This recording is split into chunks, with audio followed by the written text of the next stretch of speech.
Hello, I'm Regi Robnett, and I thank you for coming to my poster presentation. I'm going to be talking about exploring paradoxical lucidity, promoting meaningful engagement in those with severe cognitive impairments at the end of life. I worked on this project, which is still an open project, with Tom Moiser, who is the director of the Center for Excellence in Aging and Health, and Claire Michael, who was my student as an occupational therapist and is now an OT. Before I go too far, I think we should define what paradoxical lucidity is. And Moiser et al. In 2019 described paradoxical lucidity as an episode of unexpected, spontaneous, meaningful, and relevant communication or connectedness in a patient who is assumed to have permanently lost that capacity. So it's interesting because paradoxical lucidity has been described anecdotally for centuries. There have been stories about people coming back to their old selves, even though they have dementia. But it's rarely been researched. And to our knowledge, no one has completed a qualitative analysis of paradoxical lucidity episodes as described by the witnesses of those events. So we designed a study, and the purpose of our mixed methods project was to gather the stories of witnessed episodes of paradoxical lucidity to describe them, including potential triggers and contextual antecedents or supports. We designed a survey that was approved by our institutional review board at the University of New England, and we recruited initially through the Legacy Scholars Program through the Center for Excellence in Aging and Health, which is a registry of older adults. And then after that, we had a snowball method of recruiting. What did we get? We got 60 people answered our survey, but only 50 left us stories. And out of those 50, a few had extra stories. So we had 53 stories.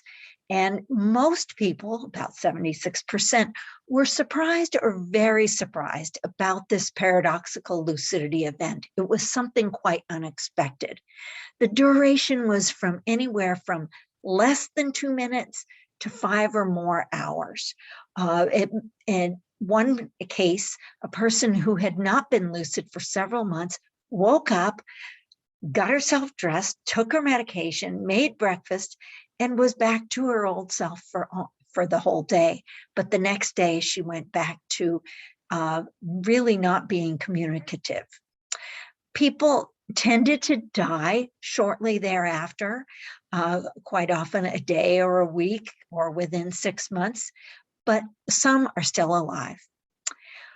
And some of the ideas or illustrative descriptions that came out about paradoxical lucidity that emerged was that sometimes a trusted person or a professional, perhaps unknowingly, said something that the right thing that could trigger the episode.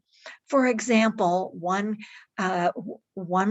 professional was working with a caregiver, didn't know the patient well, but knew the caregiver and knew how hard the caregiver had worked with the patient and how well she had done as a caregiver. So the professional said to the patient, "You must have really done a good job raising your daughter because she's taken such good care of you." And the woman lucidly said, Yes, I did a good job, and my husband helped as well. That's paraphrasing, but that's one example. Paradoxical lucidity frequently takes place in a sacred environment involving ritual spiritual practices. For example, saying the rosary. When the person returns if they're Catholic, they return to the Catholic Church. Given a rosary, they can start that ritual of saying the rosary. Or singing hymns. Amazing Grace is one that brings out that deep emotion that might trigger an episode of paradoxical lucidity. Meaningful music was often a trigger. Paradoxical lucidity sometimes involved the return of one's professional or familial friend role. For example, familiar sounds such as voices or music were the most common sensory antecedents. So, lucidity and clarity, reverting back to someone's old self or their former self, may occur even in the midst of advanced dementia. And these witnessed episodes tend to be viewed as treasured, meaningful gifts. People remember them well, even after 10 or more years. They may vary, these episodes may vary from quick interactions, quips, quotes, laughter, or mere eye contact and following someone across the room to hours-long return to former functioning, like the example I gave you. Some episodes have sensory triggers that we are aware of, and others do not. So the question remains, how can we as OTs help induce these episodes, which are so meaningful, and we can only assume they're meaningful to the person who's having them as well. We have so much to learn. How do we encourage the unlocking of the shut-off brain? Could be meaningful music. Remember, it's meaningful music to them, not us. It may be meaningful verbal engagement, saying the right thing, something from their life story that brings them back. It may be sensory input, sight, smell, sound, taste, or touch, knowing what they like and what they've loved in their lives. Smells, nothing noxious, but something they've enjoyed in the past. Sounds, tastes, if they're able to swallow, obviously, and touch. Does the person like hugs or deep touch? What does a lotion on their arm? Who knows? But we need to discover those so that we can begin to study it. And just maybe something will work. So what are the next steps?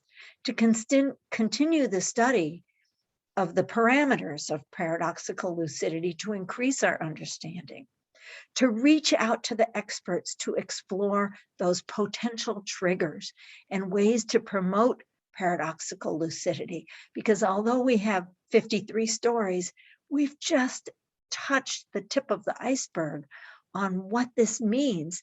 Paradoxical lucidity really defies what we know about the brain.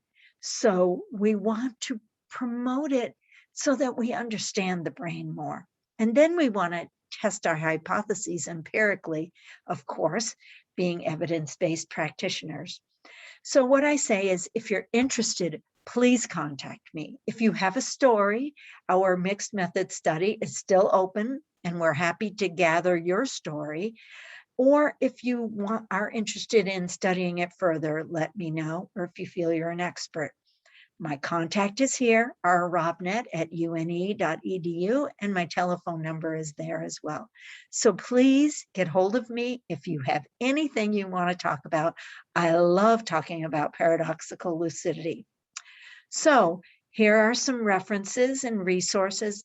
I thank you so much for listening to me today, and I hope you have a wonderful MIOTA conference. Thank you.